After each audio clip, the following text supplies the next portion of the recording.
We're all ready for Troy Andrews at Jazz FM, #1. There he is. How's it feel? Feels great that people are excited about my music, and I'm just excited to be able to put it out. It kind of, after Town, which it sounds like a pun because it really did blow us away, you know, where that album came in and we just, oh my God. And then there was the Jazz Cafe gig that you did and everybody turned up at that going, wow, this is the guy. So surely following that, you must have felt the pressure was on for this new album. Yeah, definitely. We just had to step it up a bit and go in there and do what we do best, and let's just make music and put the spirit of New Orleans in there. And this is, of course, even though you're right up front there with the star name, you've got the band. How important would you say they are to your complete sound, Troy? Oh, the band is very important. I allow everyone to bring in their own individual influences of music, and that's how being influenced by the city of New Orleans, it's a great thing to have people that listen to different styles of music, because my drummer, he listens to Ministry and 9 Inch Nails and all those people, so we bring that into our music and allow him to be what he's most comfortable at. Yeah. And the band is very important, you know, because everybody put their own spin on everything, and that's what makes my music. Interestingly, in jazz circles, people can be really quite precious about history and about sticking to certain traditions. And really what you're saying is that actually you want to get outside of that and you want to express yourself as widely as possible. Would you say that's true? Yeah. Well, I mean, coming from New Orleans, once again, jazz was created there, but people there have been trying to move music forward for years. So I'm just a direct influence of that. And that's how I grew up. So a lot of people do in jazz try to stick to the history and different things, but you know, the music never grows if you do that. Yeah. I mean, you have a respect for the greats, I'm sure. Oh, yes. I mean, Louis Armstrong, I listened to a little Miles Davis, and I had to learn all that type of music in order to understand where I wanted to go. Yes. So I have a great respect for it. Yeah. I don't have to sound like it, but you can hear all those influences in my music. So you've done your homework. Definitely. Okay. You know, looking at, you know, so you've got your stage name as Trombone Shorty, and I was beginning to understand that when I just saw a picture of you age 6 holding this trombone, and it almost looks like you're going to fall over because the instrument is so big against you. How did you manage to play when you were that young? I have no idea. I just blew a couple of notes and played by ear at the beginning, at those stages of my career, and I just was trying to hear things, and I was playing them in alternate positions, notes that's not supposed to be there, but that's what I heard. So I was trying to make it because I couldn't reach the entire slide unless I sat down and used my foot. You know? But it was literally, I was going to fall over a few times. But, it's fun. You know? And did the grown-ups recognize that this was special then? Is that why you got so far so quickly? I think my brother realized, and he's the one that's responsible for me playing, James Andrews. Yeah. He took me around the world by the time I was 7.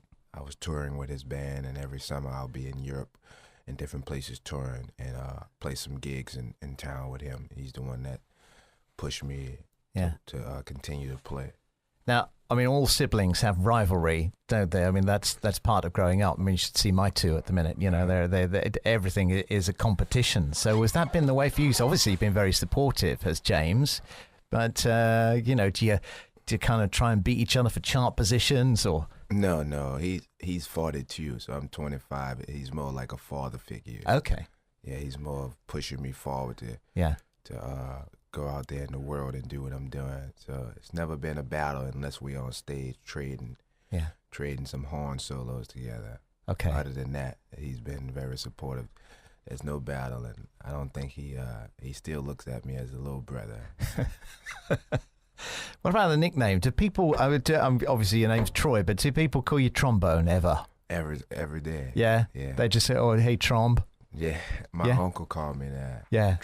Shorty, T-Bone, Short Dog, whatever. all type of crazy stuff. Now, of course, we've got this great history that you've already talked about playing when you're very young, and New Orleans. You just started your tour, for instance, was at Tipitina's, and the mayor did the introduction, got the whole thing going. So very much about the New Orleans thing. But you went to play with Lenny Kravitz, didn't you, in the horn section? And he's come back to be on this album? Yeah.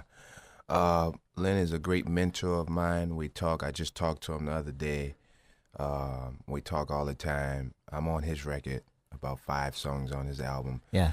He's played on the bass on this song. He just happened to be in New Orleans. I call him and ask him to come over. He's just a wonderful person. He looks out after me, and he's a great mentor, check up on me. And it was such a blessing to be able to play with my idol. Is it the same story with Jeff Beck? Because you supported him, didn't you? And he's appeared on this on this track on the album as well, "Do to Me," which turns out to be one of the most popular on downloads. Really? Yeah. I didn't know. Yeah, it's way ahead apparently. Wow. Maybe it's all the rock fans coming on. I don't know. I like that. Yeah. It's well, Jeff Beck came to my show in New Orleans last year during the jazz festival at Tipitina's at 2 a.m. and he hung out for a few hours, and then a couple of months later, he invited me to play at a tribute with him for Les Paul in New York. Mm-hmm.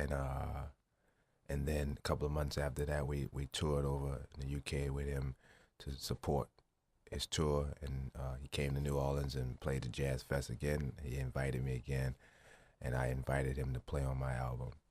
And I'm a big fan of his, and I just wanted to be able to have something on record with him. Yeah. So I can show all my friends and whoever later on, 20 years down the line, I can let them know that I play with the legendary Jeff Beck.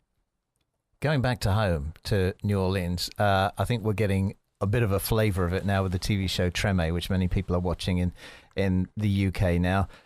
Is it an accurate representation? Do you get a real flavour of the city from that show? Yeah, I've done about 6 or 7 of them. I've only seen 2 of them. But full versions of them, because of the touring, I'm not able to get by the TV. But I think they do a great job. They really did their homework on the city.